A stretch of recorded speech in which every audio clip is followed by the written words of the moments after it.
الحمد للہ رب العالمین والصلاة والسلام علی محمد الامین فاعوذ باللہ من الشیطان الرجیم بسم اللہ الرحمن الرحیم. خواتین و حضرات،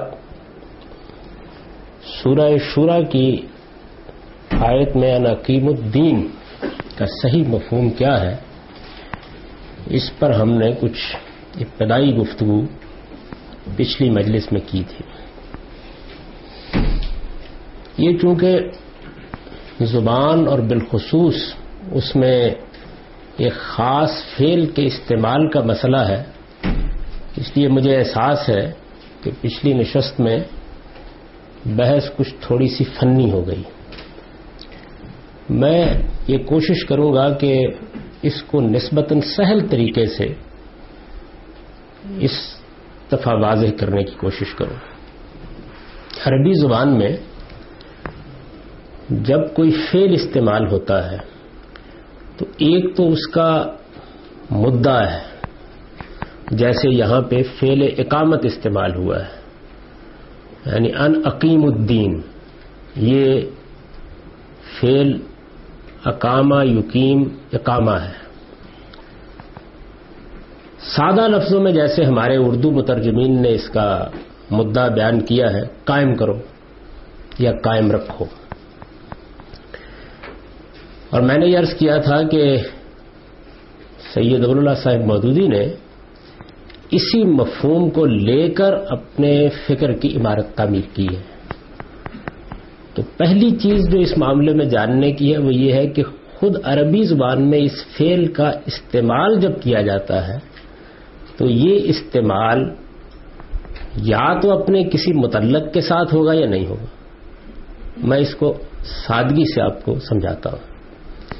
یعنی جب ہم یہ کہتے ہیں کہ اردو ہی مفہوم لے لیجئے، فلاں چیز کو قائم کرو یا فلاں چیز کو قائم رکھو، تو اس میں ایک متعلق کی ضرورت ہوتی ہے کہ کہاں قائم کرو اور کہاں قائم رکھو، اور کبھی نہیں ہوتی. یہ جو متعلق ہے، یعنی جو ہمارے بعض اوقات ذہن میں ہوتا ہے، اس کو زبان کی اصطلاح میں کہتے ہیں یہاں یہ مقدر ہے، اور ہم اس کا کوئی قرینہ وہاں کلام میں پیدا کر دیتے ہیں، اور بعض اوقات یہ الفاظ میں ہوتا ہے. اس کی بڑی ہی عمدہ مثال اسی فعل کے معاملے میں خود قرآن مجید میں اقیم الشہادہ کے الفاظ میں ہے. یعنی بالکل وہی فعل ہے، ویسی ہی ایک مانوی چیز جیسے یہاں دین ہے اس کا مفعول بن رہی ہے.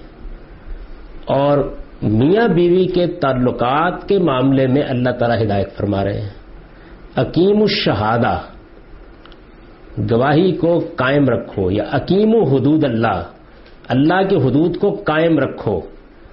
کہاں قائم رکھو؟ یعنی اپنی ذات میں قائم رکھو. ایک اس کا متعلق یہ ہے، اور ایک یہ ہے کہ دوسروں پر اس کو قائم رکھو، دنیا میں اس کو قائم رکھو. یعنی یہ دو پہلو اس فعل میں اور بہت سے دوسرے افعال میں ابھی آپ کو مثالیں دوں گا، آپ سے آپ پیدا ہوتے ہیں. چنانچہ ایک اور فعل بھی بالکل اسی طرح ہے جس کے متعلق کی اس نزاکت کو نہ سمجھنے کی وجہ سے سید صاحب نے اپنی کتاب الجہاد فی الاسلام میں پوری بحث کی بنیاد اس پر اٹھا دی. قرآن مجید میں ایک اور فعل بھی ہے اور اس میں بھی بالکل یہی مسئلہ پیدا ہوا ہے. تو پہلے اس کی اس نزاکت کو سادگی سے سمجھ لیجئے کہ ہم کہتے ہیں حد قائم کرو، تو جس وقت یہ کہا جائے گا حد قائم کرو یا حدود الہی کو قائم رکھو، تو اس میں آپ سے آپ یہ مسئلہ پیدا ہو جائے گا کہ کہاں قائم رکھو، یعنی اس کا متعلق کیا ہے، کس چیز پر اس کو قائم رکھو. تو اگر تو انسان کی اپنی ذات یا اس کا نفس ہے تو نوعیت بالکل اور ہو جائے گی، اور اگر وہ دوسرے لوگ ہیں تو نوعیت بالکل اور ہو جائے گی. چنانچہ میں نے مثال دی تھی آپ کو اس کی کہ جب میاں اور بیوی کے بارے میں یہ کہا گیا کہ اگر تمہیں اندیشہ ہو کہ اللہ یقیمہ حدود اللہ، آپ دیکھیے فعل بالکل وہی ہے، اسی طرح ایک مانوی چیز اس کا مفعول بن رہی ہے، اللہ یقیمہ حدود اللہ. یعنی اگر تمہیں اندیشہ ہو کہ وہ دونوں یعنی میاں بیوی اللہ کے حدود کو قائم نہیں رکھ سکیں گے، کہاں قائم نہیں رکھ سکیں گے؟ یعنی اپنی ذات میں اگر وہ اللہ کے حدود کی پابندی نہیں کر سکیں گے، اگر وہ اللہ کے حدود کو اپنائے نہیں رکھ سکیں گے، اگر وہ اللہ کے حدود کا اہتمام نہیں کر سکیں گے، یا سادہ لفظوں میں جیسے کہ آگے آپ دیکھیں گے کہ ہمارے قدیم مفسرین اس کو بیان کرتے ہیں، یا وہ اللہ کے حدود پر قائم نہیں رہ سکیں گے. یعنی ایک یہ مطلب ہوتا ہے، اور ایک یہ ہے کہ اقم الحد کہا آپ نے عربی زبان میں، حد قائم کرو کس پر؟ اب آپ وضاحت کیجئے نا. اقم الحد علی الزانی، بدکاری کرنے والے پر حد قائم کرو. تو یہ علی الزانی جو ہے بدکاری کرنے والے پر، اس کو کہتے ہیں متعلق.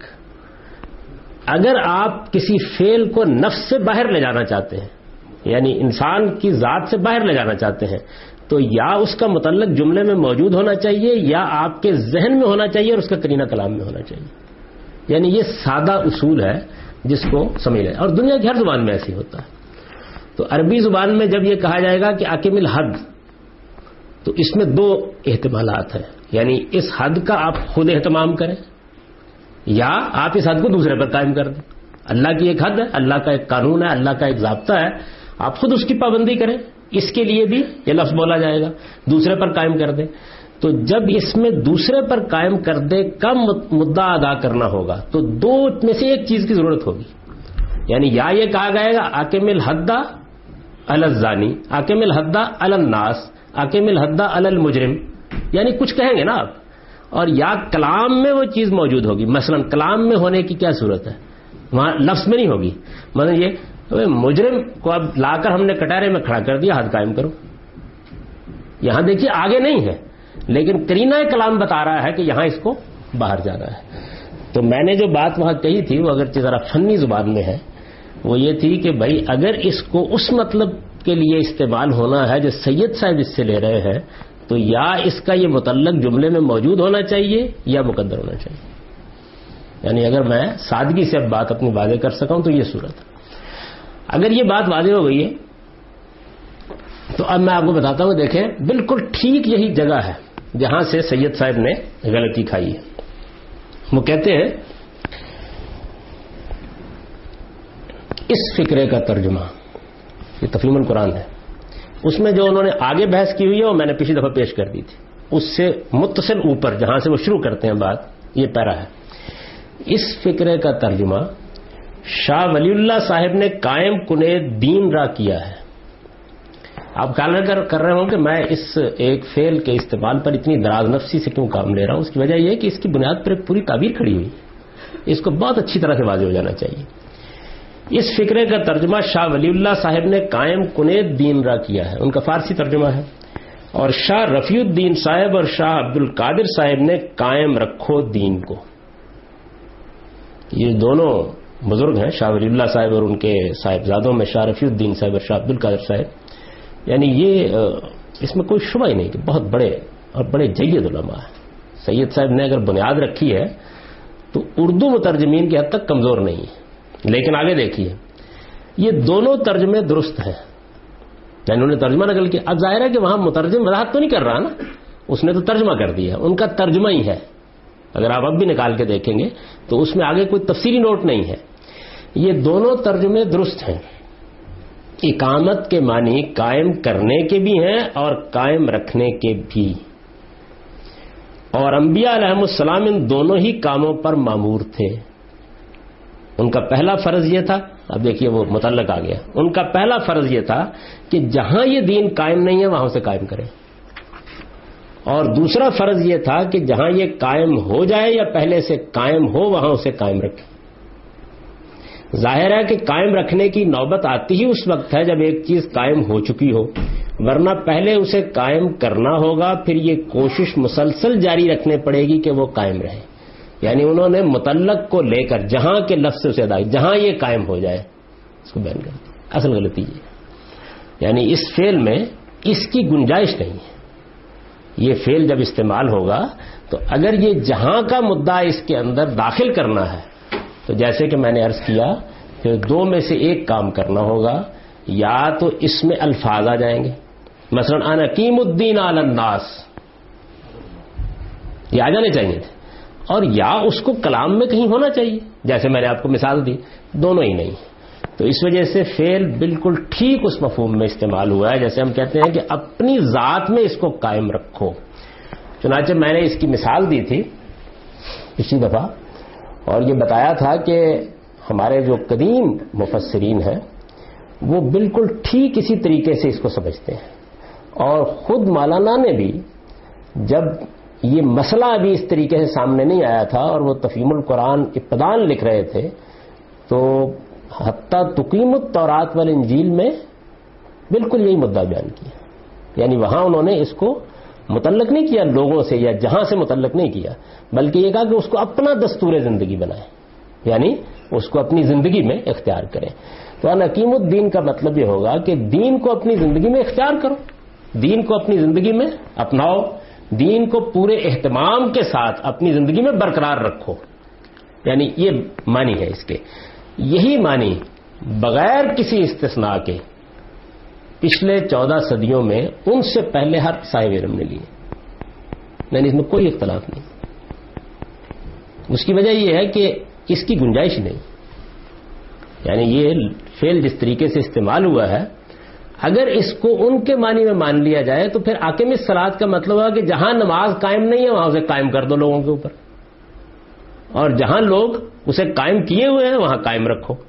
تو وہاں بھی اقیم الصلاۃ میں بھی ہم سے کہا جاتا ہے کہ نماز کو اپنی زندگی میں برقرار رکھو، نماز کا اپنی زندگی میں اہتمام رکھو، نماز کو اپنی زندگی میں اپنائے رکھو. تو میں نے عرض کیا تھا کہ قرآن مجید نے 2 جگہ پھر اس کو کھولا ہے. قرآن کا عام طریقہ یہ ہے کہ وہ بعض اوقات ایک بات کو ایک فعل میں ادا کرتا ہے اور دوسری جگہ دوسرے طریقے سے. تو جہاں کھولا ہے اس کو سورہ مومنون اور سورہ معارج میں، تو وہاں کا ہے والذین هم علی صلاتہم دائمون، والذین هم علی صلاتہم یحافظون. یعنی وہاں اقیموں کا فعل نہیں استعمال کیا، بلکہ 2 اور فعل استعمال کر کے اس کو واضح کر دیا کہ وہ اپنی نماز کے اوپر دوام اختیار کرتے ہیں، یعنی اس کو اپنائے رکھتے ہیں، اس پر قائم رہتے ہیں، اس کی حفاظت کیے رہتے ہیں. تو دین کو اپنی زندگی میں بالکل درست اور برقرار رکھنا، یہ مطلب ہے اس کا. تو جب اللہ تعالیٰ نے یہ دین سب انبیاء کو دیا تو ہدایت یہ کی کہ شرع لکم من الدین ما وصى به نوحا والذی اوحینا الیک وما وصینا به ابراہیم وموسیٰ وعیسیٰ ان اقیموا الدین ولا تتفرقوا فیہ، کہ اس نے تمہارے لیے وہی دین مقرر کیا ہے جس کا حکم اس نے نوح کو دیا اور جس کی وہی اب ہم نے تمہاری طرف کی ہے اور جس کی ہدایت ہم نے ابراہیم، موسیٰ اور عیسیٰ کو فرمائی. یعنی جلیل القدر انبیاء کے نام لے کر اللہ تعالیٰ نے یہ بتایا کہ یہ ایک ہی دین ہے اور میں نے اس کو سب پیغمبروں کے لیے اسی طرح مقرر کیا، اور سب کو اس کے بارے میں جو ہدایت دی وہ کیا تھی؟ ان اقیموا الدین ولا تتفرقوا فیہ، کہ یہ دین جو میں نے تمہیں دیا ہے اس دین پر پوری طرح قائم رہنا، یعنی اس کو اپنی زندگی میں برقرار رکھنا اور اس میں کوئی تفرقہ نہ پیدا ہونے دینا.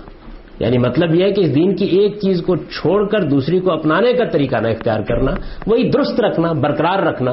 یعنی جب آپ کہیں گے دین کو اپنی زندگی میں برقرار رکھو تو دونوں پہلو ہوں گے. ایک پہلو یہ ہوگا کہ اس کے اپنانے میں کمی نہ ہو، اور دوسرا یہ کہ اس کے اجزاء میں کوئی قطع و برید نہ ہو جائے، اس میں کوئی بدعت نہ داخل ہو جائے، نہ کوئی چیز اس میں شامل ہو جائے نہ کوئی نکال دی جائے. تو درست رکھنا، برقرار رکھنا، اس کو اپنائے رکھنا، یہ گویا اس کا مدعا ہے. اور میں نے جیسے کہ عرض کیا کہ اس میں سوائے اس کے کہ یہ بحث ہمارے زمانے میں پیدا ہو گئی تو ہم نے اس میں کچھ ہندی کی چندی کی ہے، یعنی مطلب فعل کیا ہے، اس کا مطلب کیا ہے، عربی زبان میں اس کے استعمالات کیا ہے، کیا چیز ہے. یہ بحث ہم لوگوں کو کرنی پڑی ہے سید صاحب کے اس مدعا کی تردید میں، ورنہ جن لوگوں کے سامنے یہ مسئلہ پیش نہیں آیا انہوں نے بس اس کے معنی بیان کر دی. یعنی وہ سادگی سے اس کے معنی بیان کر دیتے ہیں، یہ بتا دیتے ہیں کہ اس کا مطلب کیا ہے اور اس سے ہم کیا مراد لے رہے ہیں. تو آپ یہ دیکھیں گے کہ وہ بیان کریں گے کہ جریدو دائمن مستمرن، یعنی اس پہ دوام رہے، اس کو اپنائے رکھو، اس کو اختیار کیے رکھو، وہ تمہاری زندگی میں ہمیشہ جاری و ساری رہے. ان الفاظ میں عام طور پر اس کا مدعا بیان کرتے ہیں. اچھا، اسی طریقے سے زمخشری ہیں مثال کے طور پر، زبان کے بڑے لوگوں میں سے ہیں، تو انہوں نے دین کی چیزیں گن کے کہا کہ وہ چیزیں جن کو اپنانے سے آدمی مسلمان ہوتا ہے ان کو اپنانے کا نام ہے، اس پہ پوری طرح قائم ہو جانا، گویا مدعا کو انہوں نے بیان کر دیا اس طریقے سے. تو یہ اصل میں اس کا مفہوم ہے. پہلی جو چیز ہے وہ یہ سمجھ لینی چاہیے. دوسری چیز جو ہے وہ یہ ہے کہ اس میں ایک اور بڑی نازک بحث پیدا ہو گئی، اور میں نے آپ کو مولانا مودودی صاحب کا پہلا پیرا سنایا تھا، وہ اس کے فوراً بعد ہے، اور یہ جو اب سنایا یہ اس کے اوپر ہے کہ قامت کے فعل کی بحث انہوں نے اتنی ہی کی ہے وحید الدین خان کی تعبیر کی غلطی کے مباحث کی تردید کرتے ہوئے. اصل میں جس بحث کو وحید الدین خان نے بھی بہت پھیلا دیا اور سید صاحب نے بھی کئی صفوں میں آگے اس کا جواب دیا ہے، وہ ایک دوسری بحث ہے. وہ دوسری بحث یہ ہے کہ ہمارے قدیم مفسرین ان اقیم الدینہ کے معاملے میں تو عربی زبان کے لحاظ سے بالکل صحیح مدعا اس کا بیان کر دیتے ہیں. یعنی جیسے میں نے آپ سے عرض کیا، یعنی میرے علم کے حد تک کوئی ایک بھی شخص ایسا نہیں کہ جس نے اس سے مختلف کوئی معنی اس کے لیے، سب بالکل یہی معنی لیتے ہیں، یعنی اس کو خود آدمی کے اپنی ذات سے متعلق کرتے ہیں. اب اس کے بعد یہ میں تھوڑی سی آگے بحث کر کے آپ کو بتاؤں گا کہ اس سے کیا فرق واقع ہوتا ہے، یہ وہ کرتے ہیں. لیکن ایک دوسری بحث وہ یہ کرتے ہیں کہ یہاں پر اللہ تعالیٰ نے یہ بتایا ہے کہ میں نے وہی دین نوح کو دیا تھا، وہی دین میں نے اے پیغمبر آپ کو دیا ہے، اور وہی دین اس سے پہلے میں ابراہیم اور موسیٰ اور عیسیٰ کو دے چکا ہوں. تو وہ کہتے ہیں کہ یہاں پھر جب یہ کہا جائے گا کہ ان اقیم الدین، تو اس میں پھر شریعت مراد نہیں ہو سکتی. یعنی یہ ایک اور نازک بحث ہے، آ جائے گی سامنے آپ لوگوں کے. آپ دین سمجھ رہے ہیں تو اس لیے میں بیان کر رہا ہوں، اس سے اصل مدعا پر کوئی خاص فرق نہیں پڑتا. لیکن یہ بھی ایک بحث ہے جو لوگوں نے یہاں کی ہے کہ یہاں پھر اس سے مراد شریعت نہیں ہو سکتی، کیونکہ شریعت تو مختلف رہی ہے. ان میں تو ابراہیم کی شریعت میں اور موسیٰ کی شریعت میں تھوڑا تھوڑا فرق رہا ہے، اور قرآن مجید نے اس کو خود بیان بھی کر دیا ہے کہ لِكُلٍّ جَعَلْنَا مِنكُمْ شِرَعَةً وَمِنْهَاجًا، کہ ہم نے تم میں سے ہر ایک کے لیے ایک الگ شریعت اور الگ منہاج مقرر کیا ہے. تو جب یہ بات ہے تو پھر یہاں شریعت مراد نہیں ہو سکتی، یہاں پھر دین کے وہ بنیادی اصول مراد ہوں گے، یعنی ما بعد طبیعتی احساسات ہوں گی، اخلاقی احساسات ہوں گی جو مشترک ہے. یہ ایک بحث ہے. اب یہ بحث جو ہے اس کو وحید الدین خان نے تعبیر کی غلطی میں، پہلی بحث تو بالکل ٹھیک کی انہوں نے، اس کو بھی ظاہر ہے کہ انہوں نے وہ تو اصل میں اپنی کتاب میں یہ بیان کر رہے ہیں، یعنی کتاب کا مقدمہ یہ ہے کہ میں نے جب شعوری طریقے سے اس تعبیر کو جانچنے کے لیے قدیم اسلاف کو پڑھا، بیان کرتے ہیں نا اس کے مقدمے میں، تو مجھ پر یہ واضح ہوا کہ وہ کہیں اور کھڑے ہیں اور سید صاحب کہیں اور کھڑے ہیں. تو لہذا ظاہر ہے کہ انہوں نے اس کو بھی بیان ہی قبول کیا ہے، اس بحث کو بھی، اور اس کو بہت پھیلا کے انہوں نے تعبیر کی غلطی میں بیان بھی کیا ہے کہ یہاں دین سے مراد تمام مفسرین یہ لیتے ہیں، لہذا شریعت تو یہاں مراد ہی نہیں ہے، اور سوسائٹی میں جو کچھ نافذ کرنا ہے وہ شریعت ہے. یعنی ظاہر ہے اس سے بھی تردید ہوتی ہے اس پورے مدعا کی. تو انہوں نے اس ساری بحث کو بیان کیا ہے. اس کی مودودی صاحب نے پھر بڑی زوردار تردید کی، یعنی یہ جو آگے کی ساری بحث ہے وہ ساری کی ساری جو ہے اس میں وہ تردید کرتے ہیں، اور بہت سخت لب و لہجے میں وہ یہ بتاتے ہیں کہ یہ جو کچھ بیان کیا جا رہا ہے یہ کیا چیز ہے. یہ دیکھیے وہ لکھتے ہیں، آپ دوسرے سوال کو لیجئے. بعض لوگوں نے دیکھا کہ جس دین کو قائم کرنے کا حکم دیا گیا ہے وہ تمام انبیاء علیہم السلام کے درمیان مشترک ہے، اور شریعتیں ان سب کی مختلف رہی ہیں، جیسا کہ اللہ تعالیٰ خود فرماتا ہے لِكُلٍّ جَعَلْنَا مِنكُمْ شِرَعَةً وَمِنْهَاجًا. اس لیے انہوں نے یہ رائے قائم کر لی کہ لا محالہ اس دین سے مراد شرعی احکام و ضوابط نہیں ہے، بلکہ صرف توحید و آخرت اور کتاب و نبوت کا ماننا اور اللہ تعالیٰ کی عبادت بجا لانا ہے، یا حد سے حد اس میں وہ موٹے موٹے اخلاقی اصول شامل ہیں جو سب شریعتوں میں مشترک رہے ہیں. لیکن یہ ایک بڑی سطحی رائے ہے جو محض سرسری نگاہ سے دین کی وحدت اور شرائع کے اختلاف کو دیکھ کر قائم کر لی گئی ہے، اور یہ ایسی خطرناک رائے ہے کہ اگر اس کی اصلاح نہ کر دی جائے تو آگے بڑھ کر بات دین و شریعت کی اس تفریق تک جا پہنچے گی جس میں مبتلا ہو کر سینٹ پال نے دین بلا شریعت کا نظریہ پیش کیا اور سیدنا مسیح علیہ السلام کی امت کو خراب کر دیا. اس لیے کہ جب شریعت دین سے الگ ایک چیز ہے اور حکم صرف دین کو قائم کرنے کا ہے نہ کہ شریعت کو، تو لا محالہ مسلمان بھی عیسائیوں کی طرح شریعت کو غیر اہم اور اس کی اقامت کو غیر مقصود ذات سمجھ کر نظر انداز کر دیں گے اور صرف ایمانیات اور موٹے موٹے اخلاقی اصولوں کو لے کر بیٹھ جائیں گے. اس طرح کے قیاسات سے دین کا مفہوم متعین کرنے کے بجائے اس طرح کے قیاسات سے آخر کیوں نہ ہم خود اللہ کی کتاب سے پوچھ لیں کہ جس دین کو قائم کرنے کا حکم یہاں دیا گیا ہے آیا اس سے مراد صرف ایمانیات اور چند بڑے بڑے اخلاقی اصول ہیں یا شرعی احکام بھی؟ قرآن مجید کا جب ہم تتبع کرتے ہیں تو اس میں جن چیزوں کو دین میں شمار کیا گیا ان میں حسب ذیل چیزیں ہمیں ملتی ہیں. اس کے بعد انہوں نے اپنے طریقے کے مطابق بہت استقصاء کیا ہے مختلف جگہوں کا. اچھا، یہ دلچسپ علمی بحث ہے، اس لیے اس کے چند پہلوؤں کی طرف میں اشارہ کر رہا ہوں. اب انہوں نے کیا کیا؟ انہوں نے کیا یہ ہے کہ قرآن مجید میں جہاں جہاں دین کا لفظ بول کر اس میں شریعت بھی مراد لی گئی ہے اس کو بیان کر دیا. حالانکہ اس سے اصل بات کی تردید نہیں ہوتی. اس کی وجہ یہ ہے کہ کہنے والا یہ نہیں کہہ رہا کہ قرآن دین کا لفظ جب بولے گا تو اس میں شریعت نہیں ہوگی. وہ یہ نہیں کہہ رہا. وہ تو یہ کہہ رہا ہے کہ یہاں اس سے مراد شریعت نہیں ہے. اور یہ چیز زبان کے عام قاعدے کے مطابق ٹھیک ہے. اس کی وجہ یہ ہے کہ کبھی ہم لفظ کو اس کی جامعیت میں بولتے ہیں اور کبھی اس کے سیاق و سباق میں اس کو محدود کر دیتے ہیں. یعنی زبان کے لحاظ سے یہ آگے کی جتنی بحث ہے وہ اصول کے خلاف ہے. اس سے قطع نظر کہ مجھے ان کی بات سے اتفاق ہے اس معاملے میں. یعنی میں قدیم اسلاف کی بات کو صحیح نہیں سمجھتا یہاں، لیکن میں ایک علمی پہلو سے بات کی طرف توجہ دلا رہا ہوں کہ جو استدلال کا طریقہ انہوں نے اختیار کیا ہے وہ پھر اسی طرح صحیح نہیں ہے جو طریقہ انہوں نے اختیار کیا. آپ دیکھیں گے کہ وہ مثال کے طور کیا کرتے ہیں. آیت انہوں نے نقل کی حرمت علیکم المیتۃ والدم ولحم الخنزیر وما اہل لغیر اللہ بہ، کہ ہم نے تم پر مردار حرام کیا ہے اور خون حرام کیا ہے اور خنزیر کا گوشت حرام کیا ہے. اور آگے ہے نا الیوم اکملت لکم دینکم، تو اب کہتے ہیں کہ دیکھیے یہ شریعت کی چیزیں ہیں، قرآن اس کو دین کہتا ہے. یعنی یہ طریقہ انہوں نے اختیار کیا. یہ میرے نزدیک صحیح طریقہ نہیں ہے، اس لیے کہ جو بات وہ لوگ کہہ رہے ہیں وہ اصل میں یہ ہے ہی نہیں ہے. یعنی ان میں سے کوئی بھی قدیم جو مفسرین ہیں ہمارے سب کا اتفاق ہے. جس طرح پہلی بات پر اتفاق ہے اس دوسری بات پر بھی سب کا اتفاق ہے. وہ یہ کہتے ہیں میرے نزدیک یہاں بھی زبان کا ایک سادہ اصول ہے جس کو ملحوظ نہیں رکھا گیا اور ایک ظاہری چیز کو دیکھ کر یہ خیال کر لیا گیا کہ چونکہ یہاں دین کا ذکر تمام انبیاء کے حوالے سے ہو رہا ہے اس وجہ سے انقیم الدین کا مطلب یہ ہوگا کہ اس مشترک دین کو قائم کرو. لیکن میں اس کا ترجمہ کرتا ہوں، اس سے واضح ہو جائے گا. یہ اس کو کہتے ہیں زبان کی اصطلاح میں کہ لفظ کو اس کے محل میں رکھ کر تجرید میں استعمال کر لینا. اور اب آپ دیکھیے کیسے ہوتا ہے. یعنی اس نے تمہارے لیے وہی دین مقرر کیا جس کا حکم اس نے نوح کو دیا اور جس کی وہی اب ہم نے تمہاری طرف کی اور جس کی ہدایت ہم نے ابراہیم، موسیٰ اور عیسیٰ کو فرمائی. اس تاکید کے ساتھ اب ذرا رک جائیے. اب دین پر الف لام، الف لام کو ہمیشہ اس کے عہد میں کھول لیتے ہیں. یعنی یہ عربی زبان میں بڑی عام طریقہ ہے. اب دیکھیے میں اس کو کھولتا ہوں.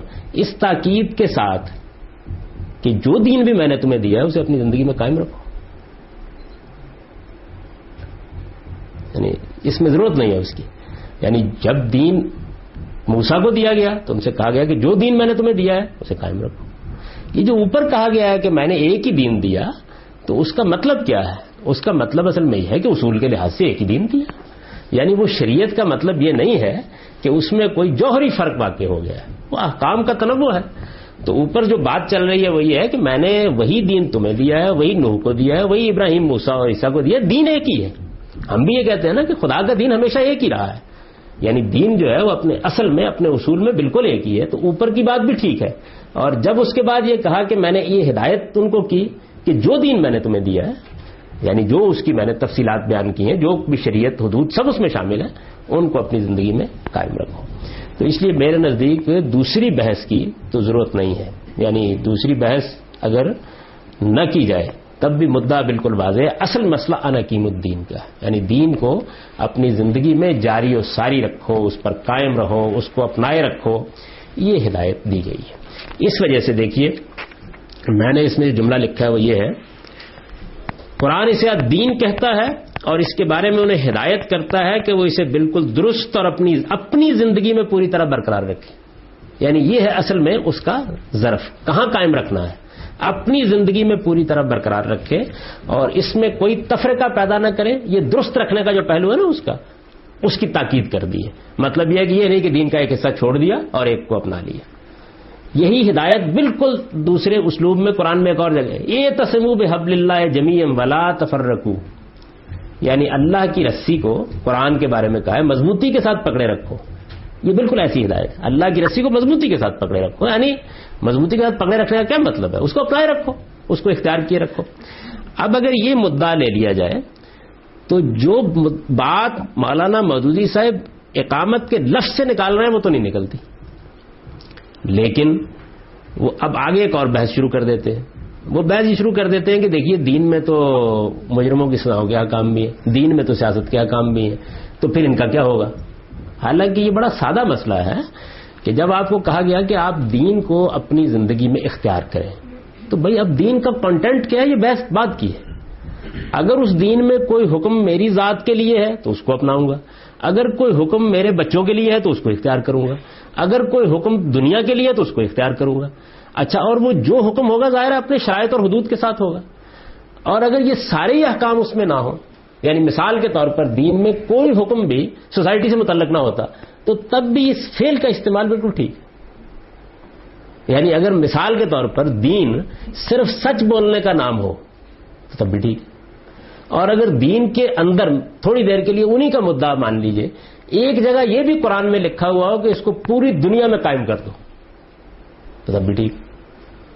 یعنی اصل مسئلہ یہ ہے کہ یہ فعل اقامت سے نہیں نکلتا کچھ بھی، یہ تو دین کا کنٹینٹ ہے نا، جو بھی ہوگا اس کے احکام وہاں سے لیے جائیں گے۔ یعنی اب ہم یہ دیکھیں گے کہ جب اللہ تعالیٰ نے ہم کو کہا ہے کہ میں نے تم کو وہی دین دے دیا ہے جو سب پیغمبروں کو دیا ہے، اور اس کے بارے میں ہدایت کیا ہے کہ اسے برقرار رکھو، تو یہ تو ہم اب دیکھیں گے نا قرآن مجید کی طرف جا کے، پیغمبر کی طرف جا کے کہ وہ دین کیا ہے۔ اگر کوئی اس میں یہ حکم بھی ہوا، مل گیا ہم کو یہ حکم اس میں کسی اور جگہ، گویا جو بات مولانا مودودی کہنا چاہتے ہیں کہ اس دین کو دنیا میں قائم کرو، اس کے لیے انہیں دین کے کانٹینٹ میں اس کا حکم الگ سے دکھانا چاہیے۔ اگر وہ ہوگا تو وہ شامل ہو جائے گا، اور اگر نہیں ہے تو اقامت کے فعل میں کوئی ایسی چیز نہیں کہ جس کی بنیاد پر دنیا میں اس دین کو قائم کرنے کی جدوجہد کا حکم ثابت کیا جا سکے۔ یعنی یہ فرق جو ہے یہ واقع ہوگا۔ انا اقیم الدین ولا تتفرقوا فیہ۔ میں نے آپ سے عرض کیا تھا کہ ایک اور فعل میں بھی انہوں نے، اس سے ذرا تھوڑا سا اور وضوح ہو جائے گا کہ یہ غلطی کتنی بڑی غلطی ہو، یہاں بھی دیکھیے بہت بڑی ہو گئی۔ یعنی ایک چیز جو اصل میں میری زندگی سے متعلق تھی کہ مجھے زندگی میں دین، میری زندگی کا مطلب یہ نہیں ہے کہ میں یہ کہہ رہا ہوں کہ دین کے احکام انفرادی ہیں، یہ مطلب نہیں ہے۔ یعنی مجھے کہا گیا ہے کہ تم دین کو برقرار رکھو اپنی زندگی میں، اگر میری زندگی کے بارے میں جو احکام دیے گئے ان میں سے کوئی چیز خارج سے بھی متعلق ہوتی ہے تو وہ آئے گی اس کے اندر، لیکن اس کے لیے الگ سے حکم ثابت کرنا پڑے گا۔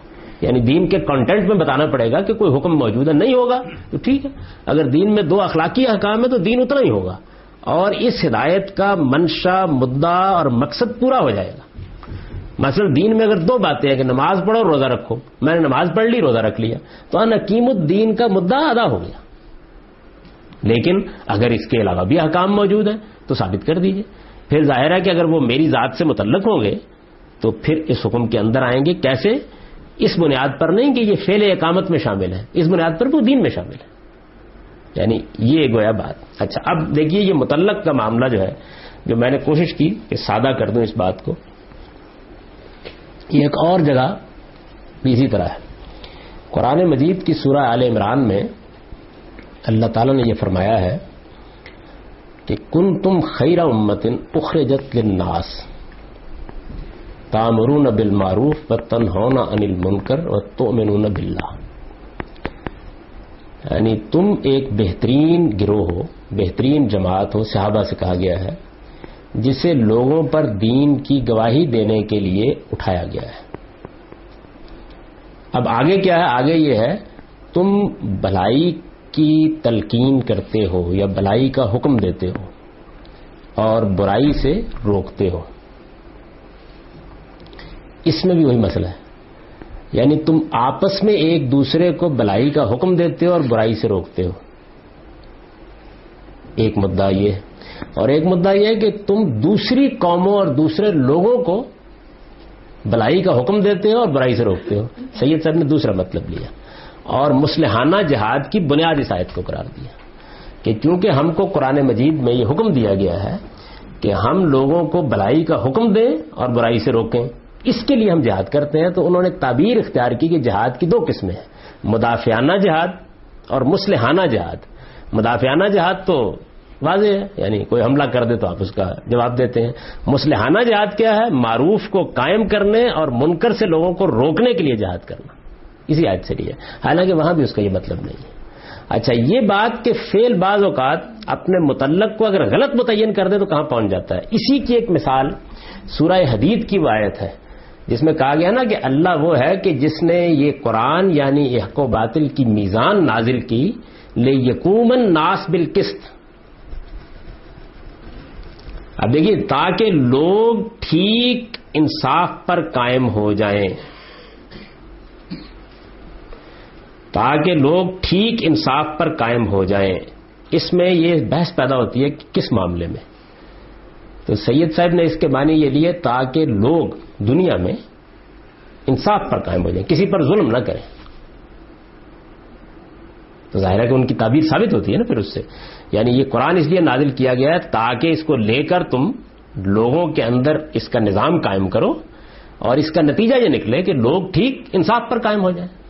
حالانکہ اس کا مدعا یہ ہے کہ لا کے لوگ دین کے معاملے میں ٹھیک انصاف پر قائم ہو جائیں، یعنی دین کے معاملے میں کوئی ایچ پیچ باقی نہ رہے، بات سیدھی ہو جائے، لوگ حق کو سمجھ لیں، جان لیں کیا چیز ہے. تو وہاں بھی متعلق کا اصل مسئلہ ہے. یعنی یہ قرآن میں نے تم کو دیا ہے، اور دوسری جگہ اللہ تعالیٰ نے اس لیے یقوم الناس بالقسط کو واضح کر دیا ہے تاکہ اس کے ذریعے سے لوگوں کے درمیان حق و باطل کا فیصلہ کیا جا سکے. اور پیچھے کا جملہ بتا رہا ہے کہ قرآن ایک میزان اور ترازو کے طور پر نازل ہوا ہے تاکہ اس کی کسوٹی پر پرکھ کر فیصلہ کیا جا سکے کہ حق کیا ہے اور باطل کیا ہے.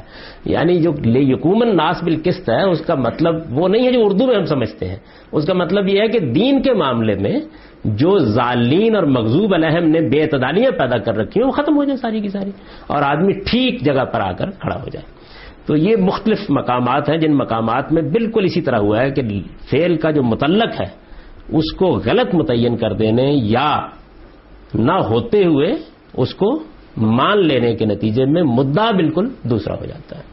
تو انقیم الدین ولا تتفرقوا فی، یعنی مطلب یہ ہے کہ اس دین کو تم اپنی زندگی میں اختیار کرو، اپنائے رکھو، اس پر پوری طرح قائم ہو جاؤ اور اس کے اندر کوئی خرابی نہ پیدا ہونے دو. لا تتفرقوا فی، یعنی ایسا نہ ہو کہ تم میں سے کوئی کچھ دین کی بات لے لے اور کوئی کچھ لے لے، اور کوئی اس کو ایک مطلب میں لے جائے اور کوئی دوسرا مطلب میں لے جائے. دین جیسے ہے ویسے کا ویسا اسے اپنی زندگی میں اپنائے رکھو. یہ مدعا ہے اس کا. اس عبادت کے لیے یعنی یہ بحث یہاں سے ہوئی تھی کہ اللہ اور بندے کے درمیان عبد و معبود کے اس تعلق کے لیے یہ عبادت جب عبادت طبیعتی اور اخلاقی اساسات متعین کرتی، براسم طے کرتی اور دنیا میں اس تعلق کے تقاضوں کو پورا کرنے کے لیے حدود و قیود مقرر کرتی ہے تو قرآن کی اصطلاح میں اسے دین سے تعبیر کیا جاتا ہے. یعنی پہلے ہم نے یہ جانا کہ دین کی حقیقت کیا ہے، وہ عبادت ہے. اب یہ جانا کہ عبادت دین کی اگر حقیقت ہے تو یہ حقیقت جب ایک خصوصی ظہور پیدا کرتی ہے اور اس کو دین کہا جاتا ہے تو مطلب کیا ہوتا ہے اس کا. اب کیا ہے اس عبادت کے لیے، یعنی ہم نے یہ بیان کیا نا کہ دین میں اصل میں ایک عبادت طبیعتی اور اخلاقی اساسات ہوتی ہیں اور دوسرے حدود و قیود ہوتے ہیں. اس عبادت کے لیے جو عبادت طبیعتی یعنی میٹافزیکل اور اخلاقی اساسات، مورل ویلیوز خدا کے اس دین میں بیان ہوئی ہیں انہیں قرآن الحکمہ اور اس کے مراسم اور حدود و قیود کو الکتاب سے تعبیر کرتا ہے. یعنی قرآن کی دو اصطلاحوں کی وضاحت ہے. اس کی وجہ یہ ہے کہ یہاں پر بھی ایک زبان کی غلطی عام طور پر ہوئی، چونکہ کتاب کا لفظ بک کے معنوں میں قرآن میں استعمال ہوا ہے اور خاص طور پر قرآن کے لیے استعمال ہوا ہے، اور اس کا عمومی غلبہ ہو گیا. درحال کہ قرآن میں ایسے دسیوں مقامات ہیں جن میں یہ قانون کے معنی میں استعمال ہوا ہے، ضابطے کے معنی میں استعمال ہوا ہے، خط کے معنی میں استعمال ہوا ہے. تو یہ چیز چونکہ غلبہ پا گئی تو اس وجہ سے یہ ضرورت تھی کہ اس کو واضح کیا جائے. اس عبادت کے لیے جو عبادت طبیعتی اور اخلاقی اساسات خدا کے اس دین میں بیان ہوئی ہیں انہیں قرآن الحکمہ کہتا ہے. یعنی عبادت طبیعتی اور اخلاقی اساسات جو یہ اصل میں ایک ہی چیز ہے، یعنی ایمان ہے اور ایمان سے کچھ اخلاقی تقاضے پیدا ہوتے ہیں. یعنی ہم اللہ کو مانتے ہیں اور جب اللہ کو مان لیتے ہیں تو اس کی عبادت کا تقاضا اخلاقی لحاظ سے پیدا ہو جاتا ہے. تو ایک چیز کو ماننے سے جو تقاضے پیدا ہوتے ہیں وہ اخلاقی اقدار ہے. ان دونوں کے مجموعے کو قرآن مجید الحکمہ کہتا ہے.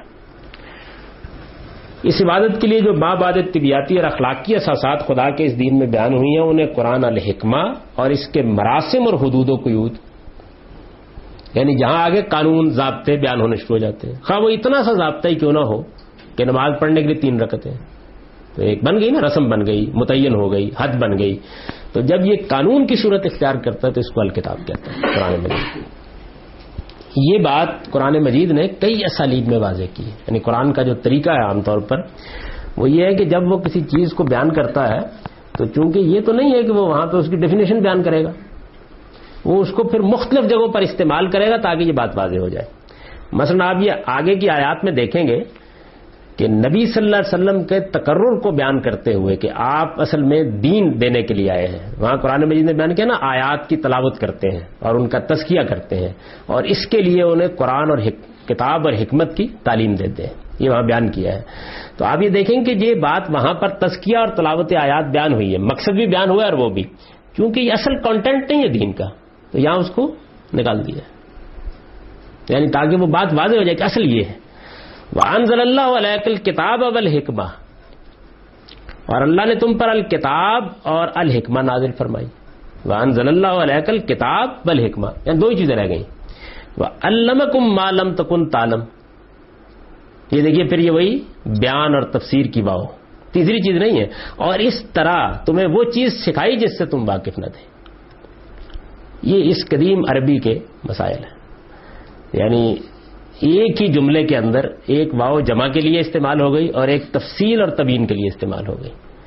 تو اب تفصیل اور تبیین کی جو واو ہے اس کو اگر ٹھیک طرح سمجھا جائے تو مطلب یہ ہوگا کہ علمکم ما لم تکن تعلم. تو دیکھیے اب یہاں پر تو پرانے قدیم لوگوں کو تو کوئی غلطی پیش نہیں آئی، اس کی وجہ یہ کہ کوئی اور معنی بنتا ہی نہیں اس میں.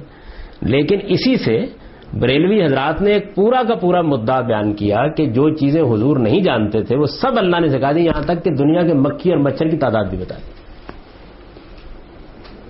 ظاہر ہے کہ ایک تو ہو گئی نا کتاب، ایک حکمت، اور ایک علامہ کا معلم تکن تعلم ہو گیا. تو یہ کچھ نہیں ہے، یعنی یہ اصل میں یہ بیان کیا گیا ہے کہ تمہیں وہ چیز سکھائی جو تم اس سے پہلے نہیں جانتے تھے. اسی کو دوسری جگہ بیان کیا، ما کنت تدری مل کتاب ولا الایمان، تم نہ ایمانیات سے واقف تھے اور نہ شریعت سے واقف تھے. اب وہاں دیکھیے الحکمہ کی جگہ الایمان کا لفظ رکھ دیا،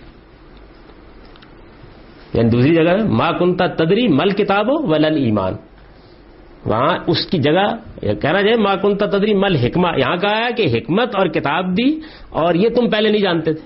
وَعَلَّمَكَ مَا لَمْ تَكُنْ تَعْلَمْ، اور وہاں کیا کیا، ما کنت تدری مل کتاب ولا الایمان، وہاں پر الحکمہ کا لفظ ختم کر دیا، کتاب کا رہنے دیا اور اس کی جگہ الایمان کا لفظ رکھ دیا. اچھا، اخلاقی اساسات کے بارے میں خود مجھے ایک بڑے لمبے عرصے تک یہ تردد رہا کہ یہ کیا ہے، یعنی کیا یہ شریعت کی بنیاد ہے، تو پھر کیا اس کو الکتاب کا حصہ ہونا چاہیے. تو میں اس کے لیے قرآن کی تلاوت کرتا رہا. قرآن مجید اسی طرح کرتا ہے، یعنی جس طرح یہاں کیا نا، دیکھیے نا وہاں پہ لفظ ایک لفظ صرف بدلا، الایمان رکھا تاکہ یہ واضح ہو جائے. اب چونکہ وہاں ایمان کا ایک فرع ہے اخلاقیات، اس لیے وہاں اس کو نہیں بیان کیا، شریعت کو بیان کر دیا. تو سورہ بنی اسرائیل میں وہ ایک مقام ہے پورا کا پورا جس میں جو بالکل ویسا ہی مقام ہے جیسے تورات میں 10 کمانڈمنٹس جہاں بیان ہوئی، ویسا ہی مقام ہے. اس میں پورے دین کی اخلاقی اساسات جو ہیں وہ بیان ہوئی. ایک پورا مقام ہے جس میں یہ بیان کیا گیا ہے کہ یہ ہے پورے کے پورے دین کی بنیادی اخلاقیات، وہ صرف اخلاقیات اور شریعت کی کوئی چیز بیان نہیں. یعنی اس کی ابتدا ہوئی ہے اللہ تعالیٰ کے حق سے، والدین کے ساتھ حسن سلوک سے، پھر اس کے بعد یتامہ، اقربا، یعنی سارے پہلو، حتیٰ کہ تکبر نہ کرنا اور اس طرح کی تمام چیزیں اس میں جتنی زیر بحث بیان ہو، ایک پوری فہرست ہے. اور اس کے فوراً بعد یہ آیت ہے کہ یہ وہ حکمت ہے جو ہم نے تم پر نازل کی، یعنی تاکہ یہ بتا دیا جائے کہ یہ اس میں شامل ہے. تو قرآن مجید کے ان مختلف مقامات کو جب آپ دیکھیں گے، یہاں بھی دیکھیے کہ قرآن کیسے اس کو واضح کرتا ہے. وَأَنزَلَ اللَّهُ عَلَيْكَ الْكِتَابَ وَالْحِكْمَةَ، اور اللہ نے تم پر الکتاب اور الحکمہ نازل فرمائی اور اس طرح تمہیں وہ چیز سکھائی جس سے تم واقف نہ تھے اور اللہ کی تم پر بڑی عنایت ہے. اب آگے دیکھیے، وَاذْكُرُوا نِعْمَتَ اللَّهِ عَلَيْكُمْ وَمَا أَنزَلَ عَلَيْكُمْ مِنَ الْكِتَابِ وَالْحِكْمَةِ يَعِظُكُمْ بِهِ وَاتَّقُوا اللَّهَ وَاعْلَمُوا أَنَّ اللَّهَ بِكُلِّ شَيْءٍ عَلِيمٌ، اور اپنے اوپر اللہ کی عنایت کو یاد رکھو اور اس الکتاب اور الحکمہ کو یاد رکھو. اب دیکھیے وہ علمکم ما لم تکن تعلم اڑا دیا، کیا نہیں، یعنی اس طرح تدریج کے ساتھ یہ بتا دیا کہ اصل مسئلہ یہ ہے، یعنی وہ یا تو توضیح میں آ رہی ہیں، یزکیہم یا مقصد کو بیان کرنے کے لیے آ رہا ہے، یتلو علیہم آیات ہی پیغمبر کے منصب کو بیان کرنے کے لیے آ رہا ہے، اور علمہ کا ما لم تکن تعلم اس حقیقت کو بیان کرنے کے لیے آ رہا ہے کہ اس تفصیل کے ساتھ جیسے کہ قرآن نازل ہوا 2000 سال سے بنی اسماعیل چیزوں سے واقف نہیں تھے جس طرح سے اس نے بیان کیا، اور حضور صلی اللہ علیہ وسلم کے خاندان میں یا اس سے پہلے اگرچہ دینی اقدار موجود تھی دین ابراہیمی کی اور وہ اس پہ عمل پیرا بھی تھے، لیکن ظاہر ہے کہ اس میں بہت کچھ چیزیں مبہم ہو چکی ہوئی تھی۔ اس کے بالکل برخلاف جو دوسری شاخ ہے بنی اسرائیل کی، اس میں ظاہر ہے کہ انبیاء پے در پے آ رہے تھے، تو اس احسان کو بیان کیا ہے وہاں پر۔ تو یہاں دیکھیے اس کو بڑھا دیا اور یہ کہا کہ جس کی وہ تمہیں نصیحت کرتا ہے واتقوا اللہ، اور اللہ سے ڈرتے رہو اور جان لو کہ اللہ ہر چیز کا جاننے والا ہے۔ تو یہ بیان کیا کہ اصل کیا ہے، کتاب اور حکمت جو نازل کی گئی ہے وہ ہے کتاب اور حکمت۔ یہ کتاب اور حکمت جو ہے یہ قرآن مجید میں ہے، یہ کتاب اور حکمت پیغمبر کی سنت میں صادر ہوئی ہے، اللہ نے یہ نازل کی، اور یہ نازل کی آیات الہی کی شکل میں، اس لیے تلاوت آیات، اور ان کا مقصد کیا ہے، تزکیہ، اور اس سے بنی اسماعیل پر کیا احسان ہوا، علمک ما لم تکن تعلم، یہی بات جو ہے علمکم ما لکم تعلمون میں بھی بیان کر دی، یعنی پورے کے پورے بنی اسماعیل کو مخاطب کر کے بھی ایک جگہ کہہ دیا ہے کہ یہ چیز ہم نے تم کو سکھائی۔ تو یہ قرآن مجید نے یہاں دین کا کانٹینٹ بیان کیا ہے، یعنی الحکمہ اور الکتاب۔ یہاں یہ اس معنی میں نہیں ہے جس معنی میں الکتاب آپ عام طور پہ بولتے ہیں، بک کے معنی میں نہیں ہے، بلکہ شریعت کے معنی میں، قانون کے معنی میں ہے، جس معنی میں اس آیت میں آیا ہے جہاں اللہ تعالیٰ نے یہ فرمایا ہے کہ سلیمان کے دربار میں وہ شخص تھا کہ جو چشم زدن میں تخت اٹھا کے لے آیا، تو وہاں بھی بالکل لغوی مفہوم میں استعمال ہوا ہے الذی عنده علم من الکتاب، اس کے پاس قانون خداوندی کا ایک علم تھا۔ وہاں قانون خداوندی وہ قانون خداوندی جس کو سائنس دریافت کرتی، یعنی وہ قوانین جو کائنات میں کار فرما ہے۔ اور یہ عربی زبان جو قرآن کی عربی ہے اس میں اتنا عام لفظ ہے کہ اگر اردو کا مزاج نہ ہو تو کتاب کے معنی میں لینے کے لیے کرینہ چاہیے ہوتا ہے، ورنہ تو ہم میں قانون ضابطہ حتی یبلغ الکتاب اجلہ بے تکلف قرآن استعمال کرتا ہے، وہ عدت کے لیے استعمال کیا، یہاں تک کہ عدت کا جو قانون ہے وہ اپنی مدت کو پہنچ جائے، کیسے بے تکلف استعمال، یبلغ الکتاب اجلہ، یعنی اس طرح استعمال کرتا ہے۔ تو یہ اس کا مفہوم ہے۔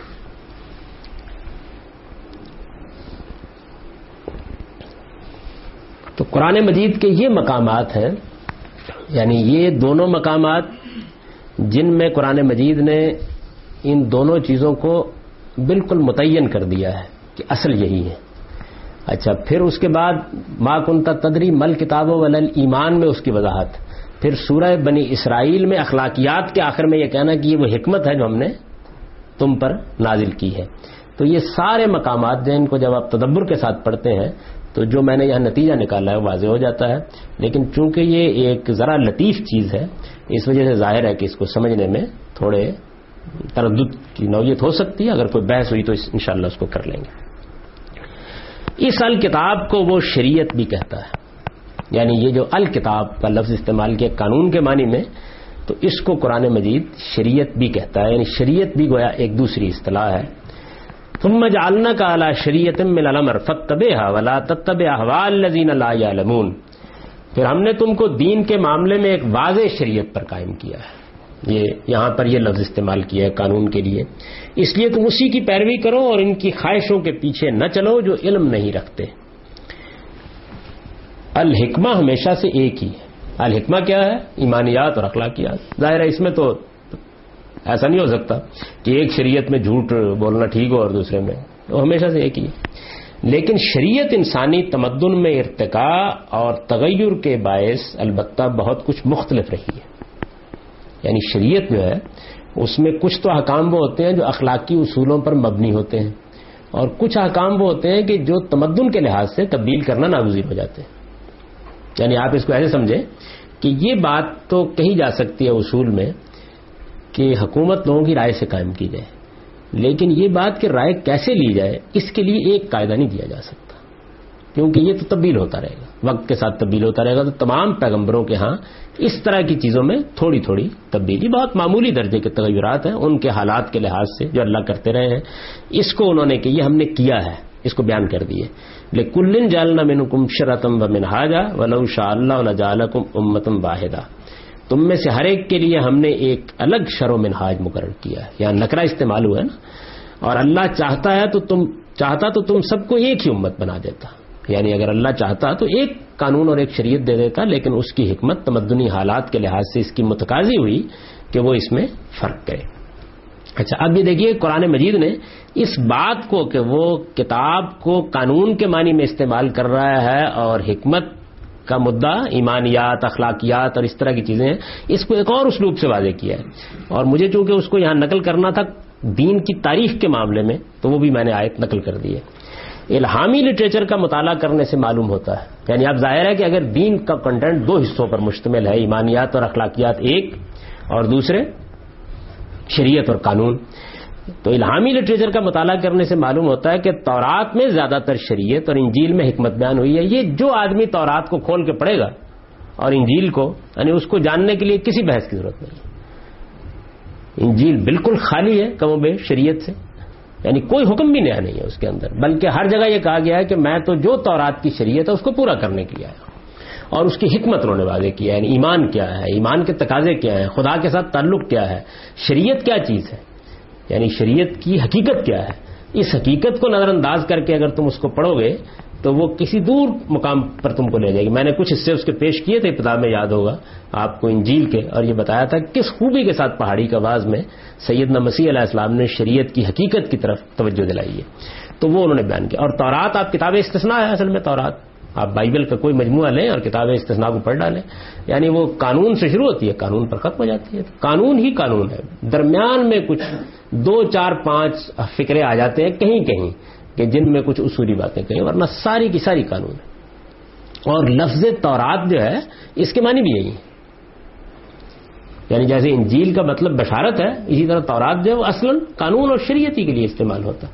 تو اس کا نام بھی یہی بتاتا ہے. الہامی لٹریچر کا مطالعہ کرنے سے معلوم ہوتا ہے کہ تورات میں زیادہ تر شریعت اور انجیل میں حکمت بیان ہوئی ہے.